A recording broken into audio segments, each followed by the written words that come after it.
¿Qué dicen? Muy buen día, ¿cómo les va? Un día sin grandes novedades noticiosas en las últimas horas, claro. Está, por supuesto, la expectativa por la situación en Corrientes. Se habla de 500.000 de hectáreas arrasadas por el fuego. Después ampliaremos alguna noticia que llega sobre eso. Y hay también de las últimas horas lo solo que parece haber quedado Larreta entre sus propios congéneres políticos respecto de pretender que Nación le siga bancando a Ciudad los colectivos que por la cava circulan, que es algo con lo cual la ciudad de Buenos Aires, viene mirando para el costado hace como 10 años, ¿no? Desde cuando le traspasaron el subte, pero no los colectivos. Lo que pasa es que el hombre sigue teniendo un muro de protección mediático impresionante, ¿no? Incluyendo a medios afines al frente de todos, quiero decir. Y la verdad es que tampoco ha sido una semana con altas novedades respecto de un casi monotema en derredor del cual gira el resto, que es el acuerdo, la letra fina, con el Fondo Monetario, del cual en ese rango, digamos, de qué es lo que se está negociando específicamente, sigue sin saberse casi nada.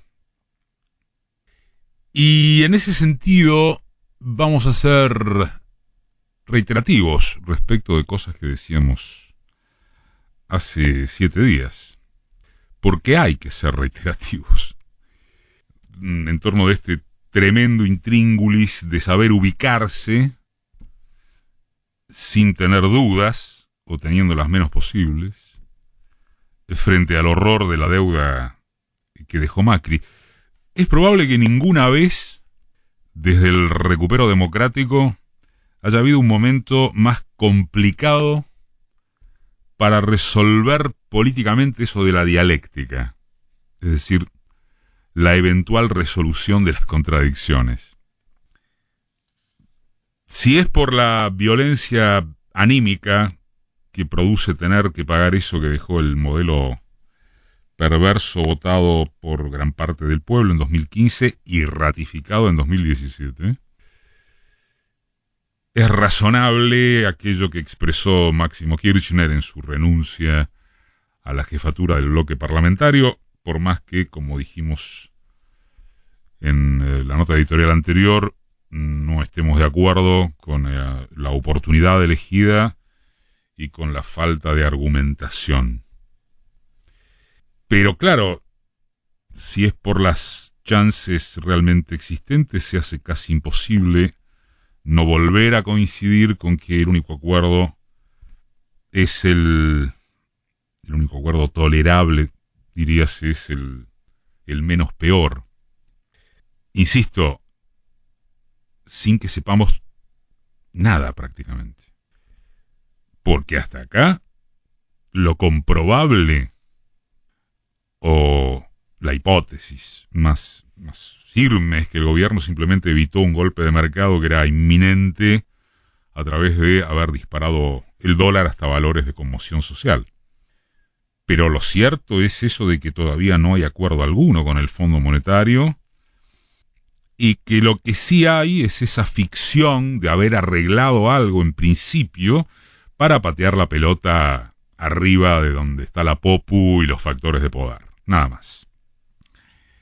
En la semana lo que sí pasó a través de algunos medios, de algunos colegas, es la ratificación de que lo que va a caer para empezar a pagarle al fondo dentro de 4 años, más comenzar a saldarles a los acreedores privados que se reestructuraron en 2020, da una cifra imposible. Nadie lo dirá públicamente en estos términos similares, pero todos juguetean con un mientras tanto de pulseada política. No existe, también vale reiterarlo, como lo sabe el fondo mismo y los negociadores locales, no existe que la Argentina pueda pagar. No existe. Todo será una reestructuración permanente. No habrá revolución permanente, pero reestructuración sí. Y ahí es donde entra que la tragedia de endeudamiento dejada por las tropas macristas es el monumental problema agregado que tiene el gobierno. Esto es la madre de todas las batallas, si se lo mira como el hecho que, en cualquier caso, podrá comprometer por generaciones los ingresos y la calidad de vida de la inmensa mayoría de los argentinos. Pero también vale insistir con lo siguiente. Aún en la hipótesis delirante de que la deuda desapareciera por arte de magia, o se entrara en un default que Cristina, Máximo, la Cámpora y el Frente de Todos en su conjunto jamás propusieron, sin siquiera ingresar a cuáles podrían ser las consecuencias inmediatas del no pago a secas para los sectores más postergados, subsistirían dramas estructurales a cuyo centro el gobierno sigue sin atacar. La inflación no es el factor excluyente, pero se le acerca mucho. Muchísimo.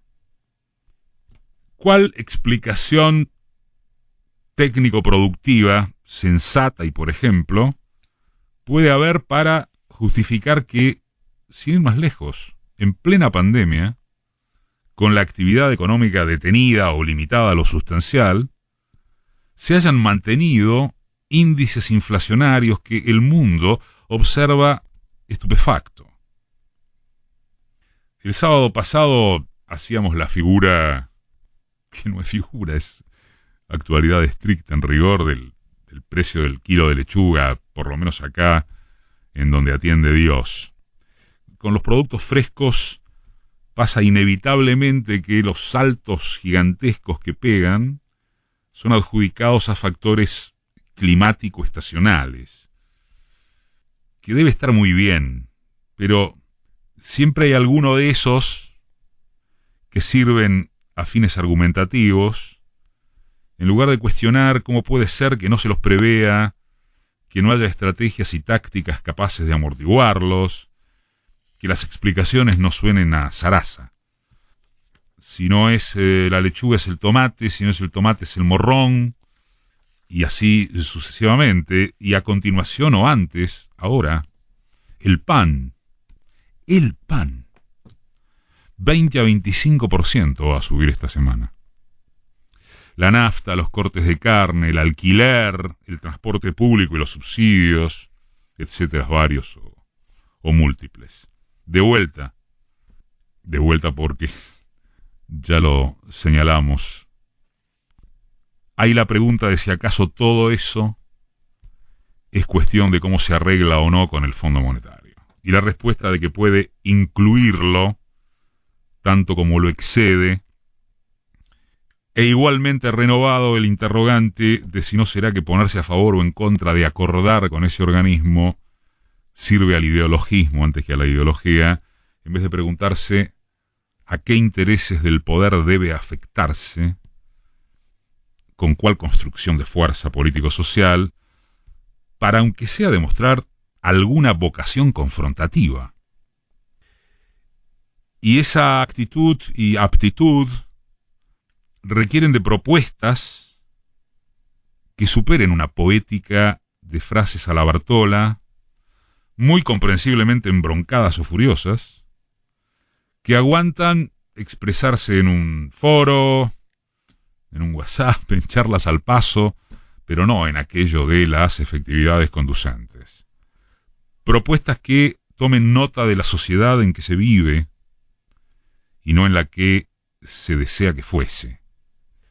Un primer dato o apreciación, quizás y solo quizás, sería asumir que el Frente de Todos, o más ampliamente el peronismo, o más grandemente todavía todo lo que se opone al retorno probable de un gobierno explícito de derechas, son hoy, en el mejor de los casos, una herramienta de resistencia y no de cambios profundos o estimables. Por supuesto, puesto en términos prácticos, está también eso de que los precios de las materias primas que Argentina tiene y produce vuelan por las nubes. Claramente hay recuperación económica, por más que no signifique distribución justa y que parezca o se argulla como un rebote de gato muerto. En ese marco hay la probabilidad de que el gobierno también recobre imagen positiva, evitando hacia 2023 que la reta sea número puesto. Y que a partir de ahí se encaren transformaciones, pocas, algunas, bastantes, con un marco regional más amigable además, dentro de lo que, nos guste o no, es la victoria transitoria o aplastante, universal, del neoliberalismo.